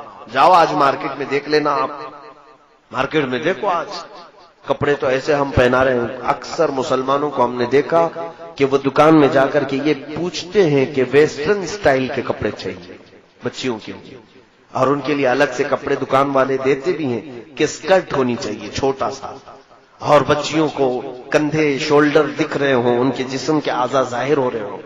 اور وہ بچی جوان جب ہوتی ہے تو فل کپڑوں میں اپنے آپ کو انکمفرٹیبل محسوس کرتی ہے۔ اگر اس کو اچانک برقع پہنا کہتے کیا مجھے قید کر رہے ہو، بچپن سے تمہیں چھوٹے چھوٹے کپڑے پہنتی تھی، ابھی تم اسکارف ڈالو گے، دوپٹہ ڈالو گے، کیا کیا ڈالو گے میرے اوپر، جھلاتی۔ اور ان بچیوں کو ہم نے دیکھا ہے جن کی بچپن سے ہم نے تربیت اچھے ماحول میں رکھی، وہ بڑی ہونے کے وقت میاں ایسا ہے کہ وہ دوپٹے اپنے پورے جسموں پر ڈال کر کے رکھتی ہیں، صرف سر پر نہیں بلکہ کوئی حصہ ان کا جھلکنے نہیں دیتی، وہ حیا بہت زیادہ ہوتی ہے۔ اس پلان کے ہم شکار ہو گئے، ہمارے لباس میں بے ترتیبی جو آئی ہے یہی دجالی منصوبوں کے تحت ہوا ہے۔ یہود جو پوری دنیا کو بے آبرو، ایک ایسی قوم دیکھنا چاہتے ہیں جو خدا سے دور ہو، اللہ تعالیٰ نے جو کہا ہے اس کا مخالف ہو، رسول جو چاہتے ہیں اس کے خلاف۔ اس مشن کے تحت ایک دو نہیں میرے عزیزوں، ہزاروں کام ہو گئے، گنانے کے لیے میرے پاس اتنا وقت نہیں ہے۔ شارٹ میں چلوں، اگر کپڑوں کو دیکھا جائے تو ہمارے کپڑے چھین لیے گئے، لباس بدل دیا گیا۔ ہر نوجوان بچہ آج ہمارا یہ چاہتا ہے کہ مجھے ویسٹرن سٹائل کے کپڑے چاہیے، ہیئر سٹائل مجھے کسی ایکٹر کا چاہیے، لڑکیاں چاہتی ہیں کہ وہ ہیروئن بن جائے، ایکٹریس کے لباس چاہیے، ایکٹریس کے ہمیں جانتے ہو یہ پورے ایکٹر اور ایکٹریس پر لاکھوں ڈالر کی لاگت پہ خرچ کیا جاتا ہے۔ کون خرچہ کرتا ہے؟ ان کے اوپر پورے جیوز یہودی خرچ کرتے ہیں کہ یہ سٹار ہیں، یہ ماڈل ہیں، ان کو کپڑے پہناؤ اور پوری دنیا کو دکھاؤ، ان کے ذریعے سے پوری دنیا وہی کپڑے پہنے گی جو یہ پہنے گی۔ آپ کو معلوم نہیں ہے بڑے بڑے سٹار الومیناتی ہیں، اب تو وہ اعلان کر رہے ہیں ہم الومیناتی ہیں۔ الومیناتی یہ یہودیوں کی تنظیم ہے جو صرف اسی مشن پر کام کرتی ہے کہ وہ سٹار بن کر کے لوگوں کو اپنی طرف راغب کریں۔ میرے عزیزوں ایک وقت ایسا آئے گا کہ اگر سب کے سامنے کچرا کھائیں گے تو ان کے فین ایسے ہیں وہ کچرا بھی کھا لیں گے، ان کو نشے کے عادی بنا دیں گے۔ ان پر بڑی لاگت کا خرچہ ہوتا ہے سٹارز پر کہ پوری دنیا کے ماحول کو یہ چینج کرنے والے ہیں۔ یو کے، یو ایس اے، یہاں پر سب ایکٹر اور ایکٹریس نہیں، وہاں پر سنگرز جو ہے ان کی بڑی ویلیو ہے۔ کوئی بڑا سنگر ہو اس پر لاکھوں خرچہ کیا جاتا ہے۔ فٹ بال پلیئرز جتنے ہیں ان کے اوپر بہت ڈالر کے خرچ ہوتے ہیں کیونکہ ان کے لاکھوں کی تعداد میں فینس ہوتے ہیں، ان کو دیکھنے والی ایک بڑی دنیا ہوتی ہے۔ آپ دیکھیں کسی بھی ایکٹر کی آپ ہسٹری نکال کر کے دیکھیں، اس کے فالوورز کتنے ملینز میں ہیں، کسی کے بلین میں ہیں۔ ایک وہ عمل کرے گا تو پورے ملین لوگ اس کے فالوورز عمل کرنے لگ جائیں گے۔ یہودیوں نے بہت آسانی سے اپنے معاملات دوسروں تک پہنچانے کے لیے پوری دنیا کے کریم طبقے کو چوائس کیا ہے۔ یہ تھے لباس کی بات، اور جب انہوں نے یہ پڑھا ہے حدیثوں میں، ایک بات یاد رکھیں کہ ہم سے زیادہ حدیثیں وہ پڑھتے ہیں۔ یہ قرآن کے حافظ ہوتے ہیں، محدث بھی ہوتے ہیں، مفسر بھی ہوتے ہیں۔ آج مصر میں کتنے تو ایسے ہیں جن کو مستشرق کہا جاتا ہے، یعنی اورینٹلائز۔ یہ لوگ یہودی ہیں اور اسلامی تعلیمات کے ماہر ہوتے ہیں، یونیورسٹی میں پڑھا رہے ہیں۔ کائرو یونیورسٹی میں میری خود ملاقات تھی ایک ڈاکٹر جو اسلامی شریعت کی کتابیں پڑھاتا ہے، یہودی عالم، یہ ہم سے زیادہ پڑھتے ہیں۔ جب انہوں نے یہ پڑھا کہ مسلمان سب سے زیادہ ان کا لگاؤ اللہ اس کے رسول سے ہے، کم ہونے کے لیے مین چیز کیا ہے تو رزق ہے۔ ہمارا سارا معاملہ رزق پر چلتا ہے. اگر رزق اچھا ہے تو دعائیں بھی پہنچتی ہیں، عبادتیں بھی پہنچتی ہیں، اور رزق خراب ہو گیا تو سارا ہمارا کنیکشن کٹ گیا، ختم ہو گیا. ہماری دعائیں اجابت سے نہیں ٹکراتی، ہماری عبادتیں قبول نہیں ہوتی.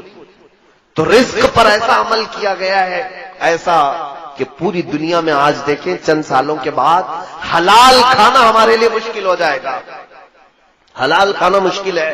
بہت کم ایسے لوگ ہیں جو بچ پائے ہیں حرام سے، ورنہ تو پورا ایک طبقہ، عرب والے تو پورے کے پورے مبتلا ہیں. ان کے گھر گھر پر KFC اور میکڈونلڈ، سب ہوئے، نہ جانے کتنی ایسی فوڈ کی کمپنیاں پہنچی ہوئی. کئی ایسی کمپنیاں ہیں جو پورک بناتی ہیں، کئی ایسی کمپنیاں ہیں جو علل اعلان بیچتی ہیں کہ ہمارے ہاں خنزیر کا گوشت بکتا ہے. خود ممبئی میں ایک مسلمان پیزا کا ایک ہوٹل چلاتا ہے، مسلمان ہے، اس کے پاس دونوں سیکشن ہیں، پیزا نان ویج اور ویج کا. نان ویج کے پیزے میں اس نے خنزیر کا گوشت ملا کر کے بیچتا ہے.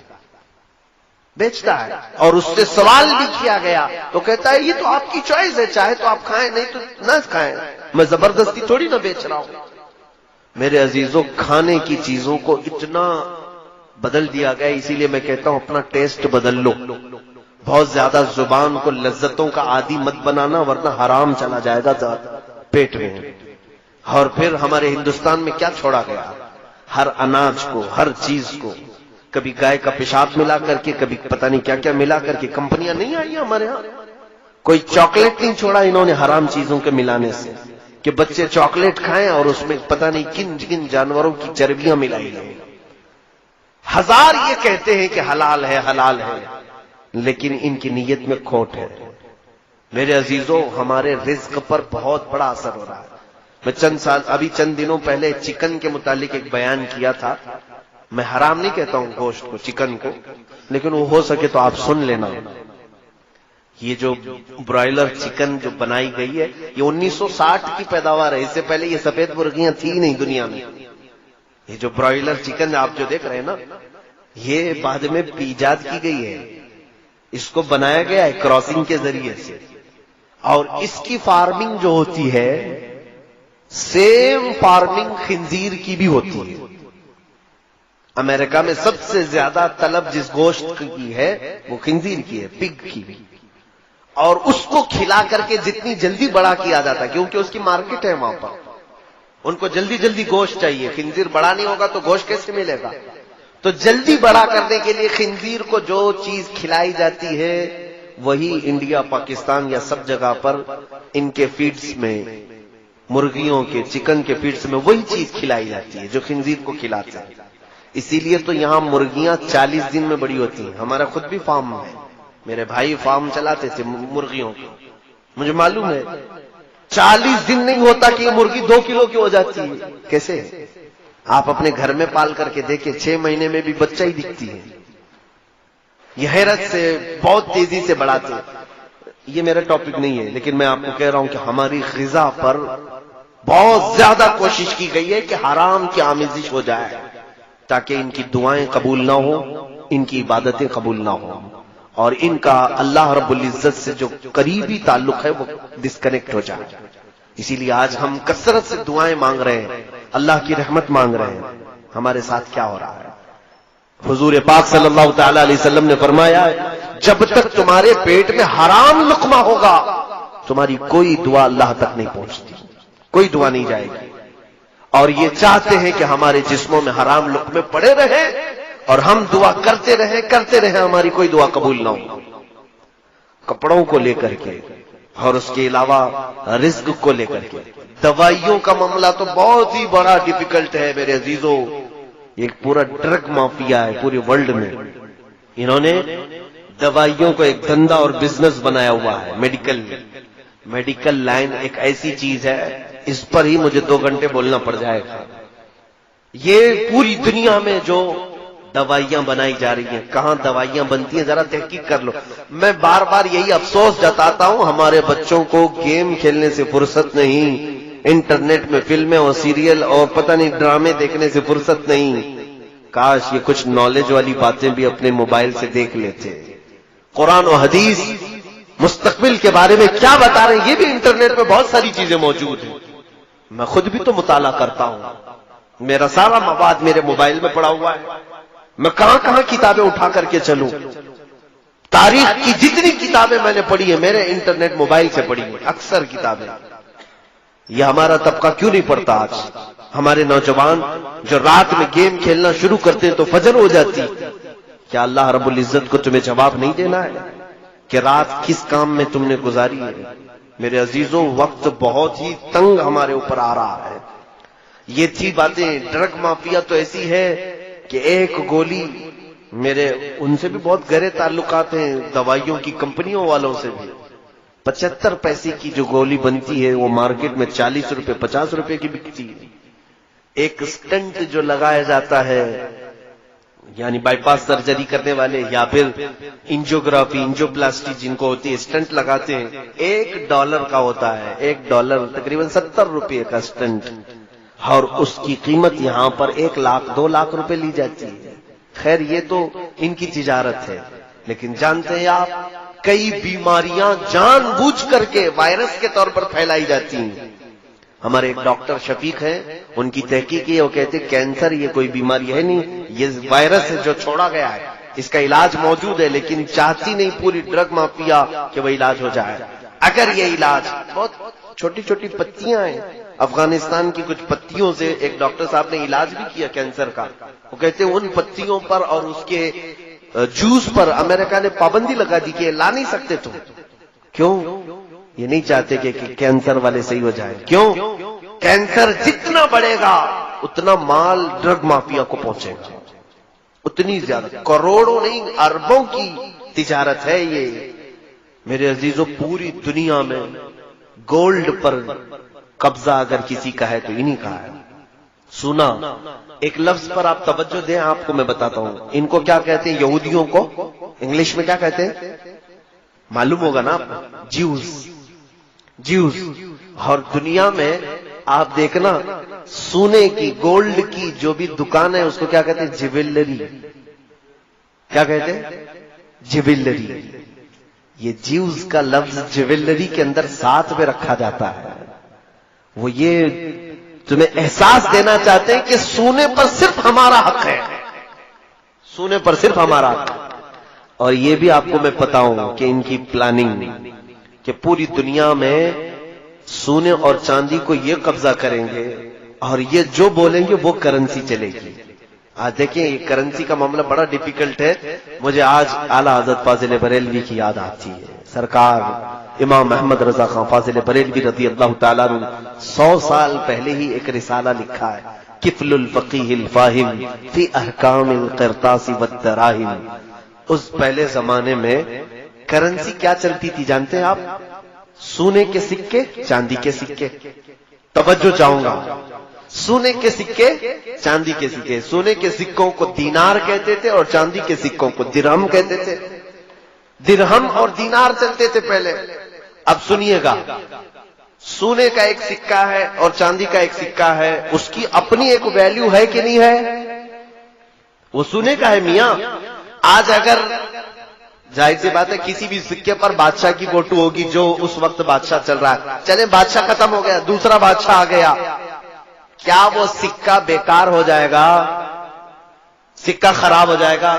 نہیں، صرف فوٹو بدلنا ہے. جاؤ میلٹ کرو، سنار کو دو، وہ میلٹ کر کے دوسرا سکہ بنا دے گا. لیکن اس کی ویلیو ہے کہ نہیں؟ چلے حکومت ختم ہو گئی، جو سکے چل رہے تھے چاندی اور سونے کے، لے جاؤ سب بیچو. ارے آپ کو تو کلو کے وزن پر قیمت ملے گی. سونے اور چاندی کی ویلیو ہے کہ نہیں؟ یہ یہودیوں نے پوری دنیا سے سونے اور چاندی کے سکوں کو ہٹا دیا اور اس کی جگہ پر کاغذ کے ٹکڑے لائے. کاغذ کے ٹکڑے، پہلے نوٹ تھی نہیں پوری دنیا میں کہیں پر. یہ کاغذ کے ٹکڑوں کو لائے اور اس پر لکھ دیا 1000، تو اب ہم سمجھ رہے ہیں 1000. اس پر لکھ دیا 2000، ہم سمجھ رہے ہیں 2000، جبکہ وہ کاغذ بھی اتنا ہی ہے جتنا نیوز پیپر والا کاغذ ہے. کوئی فرق نہیں ہے پیپر میں. ہاں تھوڑا اچھا کاغذ استعمال کرتے ہوں گے، پرنٹ نکال سکتے ہیں آپ، لیکن وہ کاغذ اس کی ویلیو ہے اپنی؟ وہ تو ابھی ابھی ہمارے سب کو سمجھ میں آ چکی ہوگی. 2 سال پہلے صاحب نے اعلان کیا تھا رات میں کہ آج سے 9 بجے کے بعد 1000 اور 500 کے نوٹ کی ویلیو ختم. تو دوسرے دن وہ کیا ہو گئے؟ آج اگر آپ کے جیب میں 1000 روپے کی پرانی نوٹ ہو تو آپ کو مجرم سمجھ کے پکڑ کے لے جائیں گے. عزیزو، یہ کرنسی ایسی ہے کہ اس کی اپنی ویلیو نہیں ہے. اگر کسی کے پاس اس زمانے کے، چلیے میں کہتا ہوں 1000 کے نوٹ جمع ہیں، بہت سارے ہیں، بھول گئے تھے آپ چینج کرانا، انہوں نے تو ٹائم بھی دیا تھا 2 مہینے کا، چینج کرا لو، بھول گئے تھے، ابھی اب کہیں تھیلی سے نکلا. آج کے زمانے میں کہاں لے کے جاؤ گے آپ؟ 1000 کے نوٹ ہیں، کہاں لے کے جاؤ گے؟ RBI بھی نہیں لے رہی ابھی. کسی بینک میں جاؤ گے، میرے 1000 کے پرانے نوٹ بدل کے اب 2000 میں دے دو، کہا وہ دروازہ بند ہو گیا. کہا کیا کرے؟ تو بینک کہے کہ جاؤ کسی بنیا کو دے دو، پوڑیا بنائے گا، شکر ڈال کے بیچے گا. اس کے علاوہ تو ان نوٹوں کا کچھ کام نہیں. یا تو آپ کلو کے حساب میں بیچ کے چلے جاؤ. لیکن سونے اور چاندی کی کرنسی کے ساتھ ایسا ہو سکتا ہے؟ اسی لیے سونے اور چاندی کی کرنسی کو پوری دنیا سے ہٹا دیا گیا. یہ چاہتے ہیں کہ کرنسی صرف اور صرف نوٹ کی چلے. اب اور آگے سنیے، اب آگے کا پلان یہ ہے کہ کرنسی یہ بھی ہٹا لی جائے گی، کیش لیس کر دیا جائے گا آپ کو، اور آپ کے ہاتھوں میں اب نوٹ بھی نہیں ہوں گے. دیکھیں آپ ڈیجیٹل انڈیا کا نعرہ لگتا ہے کہ نہیں لگتا؟ آپ کے پاس پے ٹی ایم ہو، ATM ہو، موبائل سے آن لائن آپ پے کر دیجئے. آن لائن سسٹم چل رہا ہے کہ نہیں؟ اب کوئی بھی پیسے بہت زیادہ لاکھوں کے جیب میں لے کے نہیں گھومتا، بلکہ اب آن لائن ٹرانزیکشن زیادہ ہے، تو کوئی موبائل سے کر دیا یا پھر ATM سے کر دیا. اس سے بھی آگے کی بات سنیے آپ، اس سے بھی آگے کی بات. یہاں کوئی بٹ کوئن والے لوگ ہیں کیا؟ بٹ کوئن اگر ہے تو توبہ کر لیں، اس سے باز آ جائیں. بٹ کوئن ایک کرنسی ہے جس کو آج تک کسی نے نہیں دیکھا، لیکن اس وقت بہت زیادہ وہ خریدی جا رہی ہے. بٹ کوئن یہ مافیا چلا رہے ہیں، اس کو کچھ مجرمین ایک کرنسی چلا رہے ہیں پورے ورلڈ میں. اللیگل ہے یہ، لیکن اس کی قیمت جانتے ہیں؟ ایک بٹ کوئن 12 لاکھ 13 لاکھ کی بکتی ہے آج، اور بیوقوف لوگ خرید بھی رہے ہیں. آج خریدا آپ نے 12 لاکھ، کل بیچو تو شاید 13 لاکھ میں بک جائے. تو سوچتے ہیں راتوں رات ہم لاکھوں کما رہے ہیں لوگ آن لائن، لیکن وہ ہاتھ میں نہیں ہوگی آپ کے.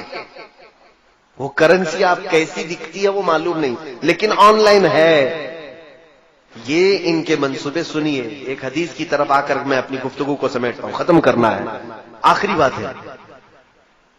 یہ گفتگو رات بھر چلے تو بھی ختم نہیں ہوگی جو ٹاپک انہوں نے دیا ہے. بس میں آپ کو صرف ایک چسکی دے کر کے جا رہا ہوں، بس کہ آپ ایک گھونٹ پی لیں، انشاءاللہ بعد میں پانی پھر سے پلایا جائے گا. آگے کا پلان یہ ہے کہ کیش لیس کر دو، اور ATM پے ٹی ایم کچھ کارڈ بھی نہیں، بلکہ کرپٹو کرنسی ایک آئے گی. کرپٹو کرنسی کیا ہے؟ ایک چھوٹی سی میموری کارڈ کی طرح سا ایک چپ، جیسے موبائل میں ڈالتے ہیں آپ، اس میں سارا ڈاٹا آتا ہے کہ نہیں آتا؟ چھوٹی سی چپ آپ کو انبلٹ کر دی جائے گی ہاتھ میں، اور یہ آلریڈی آسٹریلیا میں چل رہا ہے. ہاتھ میں انجیکٹ کر کے ایک چھوٹی سی میموری کارڈ اس کو ڈال دیا جائے گا. اس کے اندر آپ اپنے بینک کھاتے پورے اس کے اندر رکھو، آپ کے گھر کے پیپر، جائیداد کے پیپر، جتنا ڈاکیومنٹس ہے وہ سب اس کے اندر رہے گا.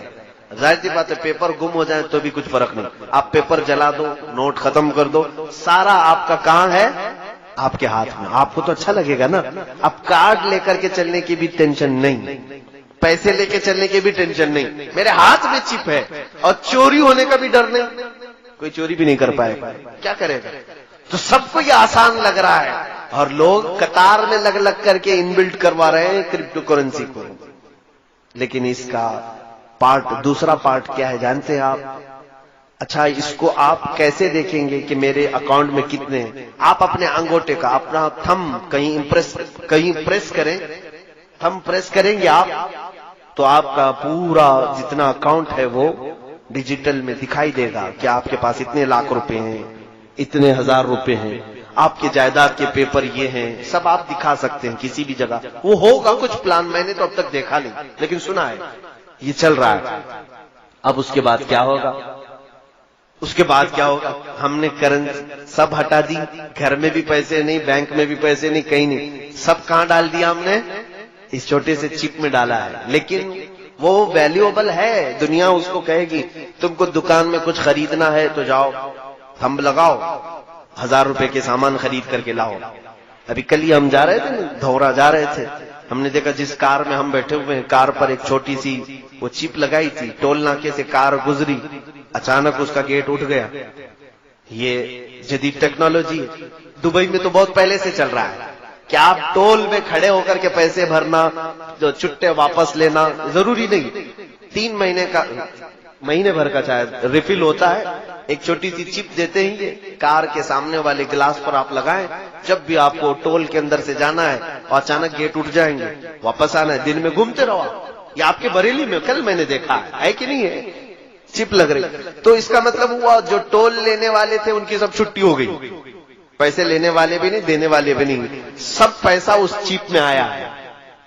اچھا، یہی سسٹم ہمارے ہاتھ میں آ جائے تو آپ کو سمجھے گا اور اچھا ہے. جہاں جہاں پیٹرول ڈالنا ہے ہم ہاتھ کو لگا دیں گے، پیٹرول آ جائے گا.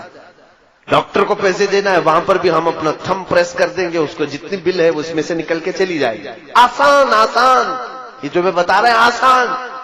جب تم سب آسانی میں آ جاؤ گے، پوچھو آپ مجھ سے کہ حضرت یہ چلتا کس سے ہے؟ ظاہر سی بات ہے، چپ میرے اندر پڑی ہوئی ہے، میں پریس کرتا ہوں، میرا اکاؤنٹ کیسے دکھے گا؟ کیسے دکھے گا؟ میں یہی کہوں گا کہ یہ سارا انٹرنیٹ سے چلے گا. کیسے چلے گا؟ انٹرنیٹ سے چلے گا. اے میرے عزیز، تمہیں یہی ہوش سنبھالنا چاہیے. دوسرا سوال تم یہی کرو کہ اگر انٹرنیٹ بند ہو گیا تو کیا ہوگا؟ اور انٹرنیٹ نہ میرے ہاتھ میں نہ تمہارے ہاتھ میں، سارا ان کے ہاتھ میں ہے. انٹرنیٹ یہ جس وقت چاہیں بند کر دیں.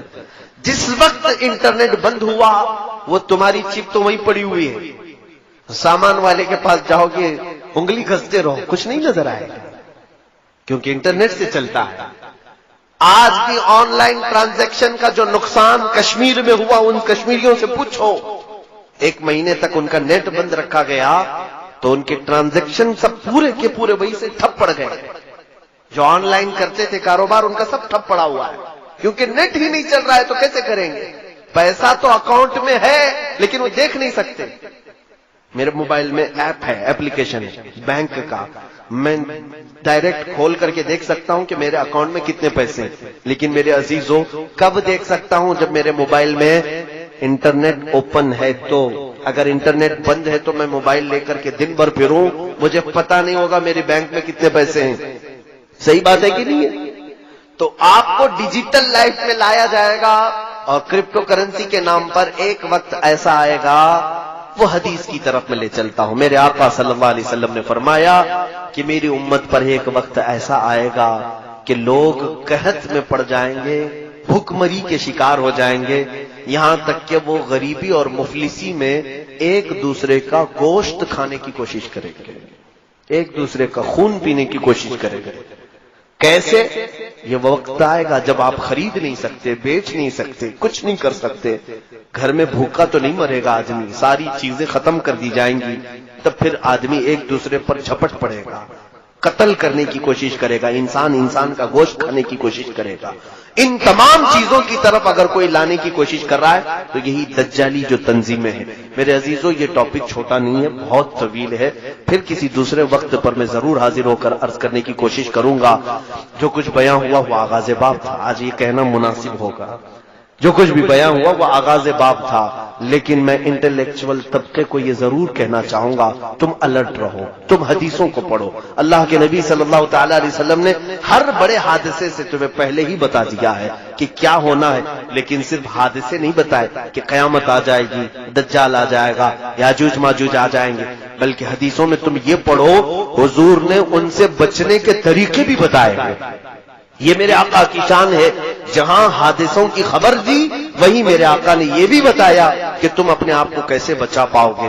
جیسے کہ ایک حدیث ملتی ہے کہ حضور صلی اللہ تعالی علیہ وسلم نے فرمایا قیامت کے قریب تم دیکھو گے انگلیوں کے پور سے لوگ گناہ کریں گے، انگلیوں کے پور سے. شاید اس زمانے کے لوگ جانتے بھی نہیں ہوں گے انگلیوں کے پور سے گناہ کیسے ہو سکتا ہے.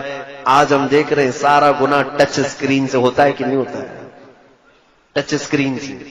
ہماری انگلیوں کا یہ پور سامنے کا حصہ یہی تو موبائل پر ٹچ ہوتا ہے. ہر نوجوان بچے اور بچیوں کے ہاتھوں میں جو آج موبائل ہے اور اپنی تنہائی میں اور اپنے مجمع میں یہ کیا کیا دیکھتے ہیں یہ اللہ جانتا ہے اور وہ بھی جانتے ہیں کہ اکثر لوگوں کا موبائل غیر امانت دار ہے. بہت سارے لوگوں کا موبائل ان کے دل سے زیادہ غلیظ ہو چکا ہے. میرے عزیزوں یہ ہم انگلیوں سے اتنے گناہ کر رہے ہیں جتنی ہماری شرمگاہ بھی اتنے گناہ نہیں کرتی جتنا ہماری انگلیاں گناہ کر رہی ہیں. جتنی مرتبہ تم نامحرم عورتوں پر ٹچ کرتے جاؤ گے اتنے زنا کی گناہ بڑھتے جائیں گے. کیونکہ حدیث میں ہے العین تزنی، آنکھ بھی زنا کرتی ہے، انگلی بھی زنا کرتی ہے. پتہ نہیں ہماری انگلیاں کتنی بار زنا کرتی ہیں. تو حضور نے جو فرمایا تھا کہ تم دیکھنا انگلیوں کے پور سے گناہ کیا جائے گا. میں یہی تو کہہ رہا تھا کہ حضور نے ڈرایا ہے آنے والی چیزوں سے تو علاج بھی بتایا ہے. صحابہ نے پوچھا یا رسول اللہ صلی اللہ علیہ وسلم جب انگلیوں کے پور سے گناہ ہونے لگے تب ہم کیا کریں؟ سنو ہم سب کے لیے، اے بچوں جوانوں سب لوگ، حضور نے 1400 سال پہلے فرمایا، ارشاد فرماتے جب انگلیوں کے پور سے گناہ ہونے لگے علیکن بالحسات، عورتوں کو حضور نے ڈرایا تھا.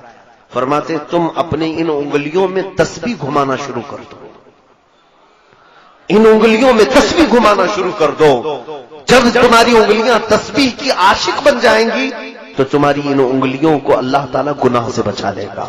وآخر دعوانا الحمدللہ رب العالمین. السلام علیکم.